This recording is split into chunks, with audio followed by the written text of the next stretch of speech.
Ushtari Amerikan që dyshohet se përdori informacione sekrete për të fituar $400.000 nga bastet për kapjen e diktatorit venezuelian Nicolas Maduro paraqit të martën gjykata federale në Manhattan, duke u deklaruar i pafajshëm. Gannon Ken Van Dyke, 38 vjeç, u shfaq me syze të errta një pamje të ftohtë i veshur me këmishë të zezë, xhaketë blu dhe pantallona gri, ndërsa hynte në gjykatë për të përballur me akuza se ai përdori aksesin e tij në informacione të klasifikuara për të fituar para në platformën e basteve Polymarket.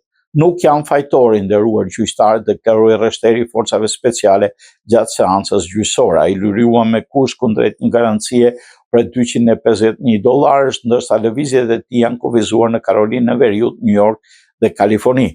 Van Dyke përballet me akuza për përdorim të palishëm të informacionit konfidencial, mashtrim elektronik dhe pastrim parash. Arrestimi i tij javën e kaluar ka rritur vëmendjen ndaj platformave të basteve si Polymarket dhe Kalshi, të cilat lejojnë përdoruesit vendosin baste mbi ngjarje të ardhshme nga luftra deri tek moti. E gjithë bota fatkeqësisht është bërë si kazino.